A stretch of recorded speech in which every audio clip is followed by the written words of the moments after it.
ગુજરાત ભાજપના રાજમાં છેલ્લા ઘણા સમયથી પ્રાઇવેટ યુનિવર્સિટીનો રાફડો ફાટ્યો છે। આ પ્રાઇવેટ યુનિવર્સિટીનો મિલીભગતથી અને દુરુપયોગથી ઘણી ઇન્સ્ટિટ્યૂટો બોગસ રીતે ચાલી રહી છે, જેમાંની એક રેડ એટ વ્હાઇટ ઇન્સ્ટિટ્યૂટ છે, જેની ગુજરાતમાં 23 કરતાં વધુ બ્રાન્ચો આવેલી છે અને સુરતમાં 8 કરતાં વધુ બ્રાન્ચો આવેલી છે। આ બોગસ ઇન્સ્ટિટ્યૂટની અંદર જે બોગસ ઇન્સ્ટિટ્યૂટ છે એમાં આ ફોટામાં તમે જોઈ શકો એ પ્રમાણે ભૂપેન્દ્રભાઈ પટેલ આપણા જે સીએમ છે એમને ગુજરાતની નંબર 1 ઇન્સ્ટિટ્યૂટ તરીકેનો એવોર્ડ આપેલો છે અને અમારા વીર નર્મદ દક્ષિણ ગુજરાત યુનિવર્સિટીના જે વીસી સાહેબ છે એ એમની એડવર્ટાઇઝમેન્ટ કરી રહ્યા છે વિદ્યાર્થીઓને, ભાઈ તમે આ રેડ એન્ડ વ્હાઇટમાં એડમિશન લેજો। અમે યુનિવર્સિટી વીર નર્મદમાં આરટીઆઈ કરી તો એમાંથી અમને માહિતી એવી મળી છે કે યુનિવર્સિટીએ આ બોગસ ઇન્સ્ટિટ્યૂટને ચેતવણી બી આપેલી હતી કે ગુજરાત વિધેયક કોમન એક્ટ મુજબ તમારી ઇન્સ્ટિટ્યૂટ ચલાવવી એ બોગસ છે, કારણ કે જે તે વિસ્તારમાં દક્ષિણ ગુજરાતમાં તમારે યુનિવર્સિટીમાં વિસ્તારમાં તમારે ઇન્સ્ટિટ્યૂટ ચલાવવી હોય તો એ વીર નર્મદ દક્ષિણ ગુજરાત યુનિવર્સિટીની એનઓસી તથા રાજ્ય શિક્ષણ વિભાગની મંજૂરી લેવી ફરજિયાત છે, પરંતુ આ લોકોએ મંજૂરી બી લીધેલી નથી અને આ લોકો પાસે એનઓસી બી નથી ને એમનેમ ચલાવી રહ્યા છે, જેને લઈને અમે વીસી સાહેબને બી રજૂઆત કરી હતી, પરંતુ કોઈ પણ પ્રકારની કાર્યવાહી કરવામાં આવી નથી। આ લોકો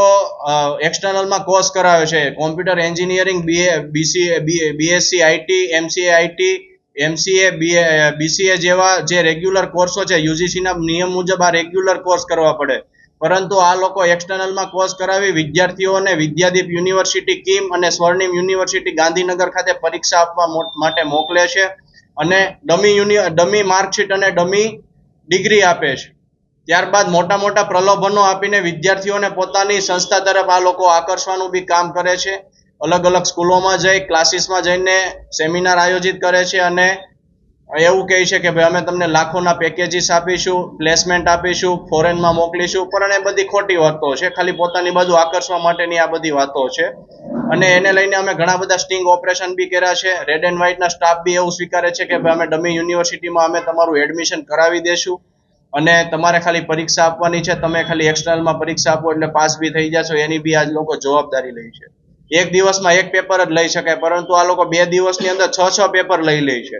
અને આ સંસ્થા સાથે 40,000 જેટલા વિદ્યાર્થીઓ જોડાયેલા છે, જે પોતે સંસ્થા સ્વીકારે છે। એક વિદ્યાર્થીની ફી દર વર્ષે 1 લાખથી લઈને 3 લાખ સુધીની હોય છે।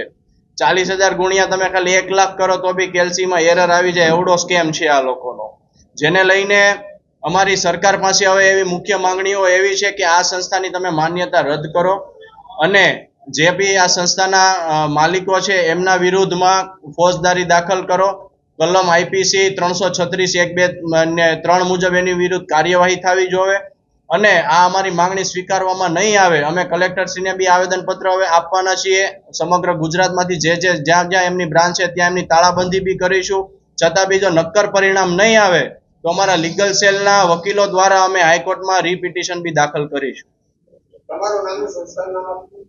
મારું નામ મિતેશ અડિયા છે, ઉપપ્રમુખ પ્રદેશ એનએસયુઆઈ અને red and white institute multimedia institute. મારું નામ એડવોકેટ ધવલ રાણા છે। હવે જે આ ઇન્સ્ટિટ્યૂટ દ્વારા જે પણ કરવામાં આવી રહ્યું છે એને લઈને લીગલ એક્શન લેવા જઈ રહી છે એનએસયુઆઈ। એના માટે પહેલા તો સૌપ્રથમ એ લોકો એક પોલીસ એપ્લિકેશન આપવાના છે। પોલીસ એપ્લિકેશન આઈપીસી 406, 409, 420, 467, 68, 71 અને કોમન ઇન્ટેન્શન માટેની સેક્શન 34 હેઠળ આ લોકો એક એપ્લિકેશન આપશે, કેમ કે આ જે ઇન્સ્ટિટ્યૂટ દ્વારા જે પણ સર્ટિફિકેટો પ્રોવાઈડ કરવામાં આવે છે, માર્કશીટો પ્રોવાઈડ કરવામાં આવે છે, યુજીસીની ગાઈડલાઈન પ્રમાણે માર્કશીટો નથી કે સર્ટિફિકેટો નથી, એટલે એ તમામ માર્કશીટ અને સર્ટિફિકેટ ફ્રોડ છે અને ફ્રોડની સેક્શન હેઠળ આખા તમામ કામગીરી કરવામાં આવશે અને એને લઈને